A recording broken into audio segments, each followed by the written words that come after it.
Marathi सिनेसृष्टीचे superstar म्हटलं की जी नावं डोळ्यासमोर येतात त्यातलं एक नाव म्हणजे जुबली स्टार दादा कोंडके. आजही त्यांचा चाहता वर्ग पाहावयास मिळतो. आज मराठी सिनेमाच्या व्यावसायिक यशाबद्दल बोललं जात असताना या सुपरस्टारनं एकेकाळी बॉक्स ऑफिसवर धुमाकूळ घातला होता. 4 दशकाहून अधिक काळ या सुपरस्टारनं सिनेसृष्टी राज्य केलं. विनोदाचे बादशाह व महानायक दिवंगत दादा कोंडके सिनेमाबद्दल बोललं जातं, तितकं त्यांच्या वैयक्तिक आयुष्याबद्दल देखील बोललं जातं. आज यांची चर्चा होते. त्यांच्या निधनाला इतकी वर्ष उलटून गेली असली तरी त्यांच्या संपत्तीचा वाद सुरूच आहे. अवघ्या महाराष्ट्राला हसवणाऱ्या दादांच्या आयुष्यातलं एकटेपण मात्र तेव्हा कोणाला दिसलं नाही.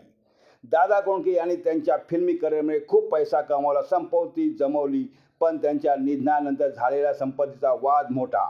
दादांच्या निधनानंतर संपत्तीवर हक्क सांगायला अनेक जण पुढे आले होते. खरं तर दादांच्या वैयक्तिक आयुष्याबद्दल बरंच काही बोललं गेलं.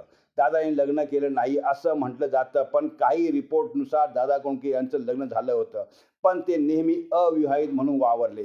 असंही म्हटलं जातं की दादांनी तेव्हा नलिनी नावाच्या महिलेशी लग्न केलं होतं, पण काही काळातच त्यांचा घटस्फोट झाला.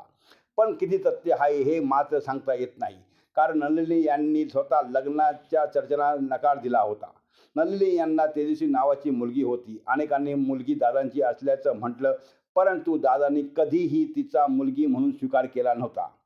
न्यूजपेपर व फिल्मी मासिकातील प्रकाशित बातम्यानुसार दादांनी त्यांचं मृत्यूपत्र लिहून ठेवलं होतं, पण तरी देखील त्यांच्या निधनानंतर अनेकांनी संपत्तीवर हक्क सांगितला. ज्या मुलीला दादांनी कधीही मुलगी म्हणून स्वीकारले नाही, त्या तेजस्विनींनी देखील त्यांच्या निधनानंतर संपत्तीवर हक्क सांगितला. इच्छापत्राचे कार्यवाह म्हणून शाहीर दादा कोंडके प्रतिष्ठानची स्थापनाही करण्यात आली होती. संपत्ती मिळावी यासाठी तेजस्वी यांनी पुणे दिवाणी न्यायालयात अर्ज केला. पुणे दिवाणी न्यायालयानं त्यांना वारसपत्र दिलं होतं. मात्र कोर्टाच्या या निर्णयाला शाहीर दादा कोंडके प्रतिष्ठान तसेच अभिनेत्री उषा चव्हाण, आफरीन चौगुले, हृदयनाथ दत्तात्रय, कडू देशमुख, ललिता वाकणकर, सायली वराडकर, संग्राम शिर्के व रोहित कडू देशमुख यांनी उच्च न्यायालयात आव्हान दिलं होतं.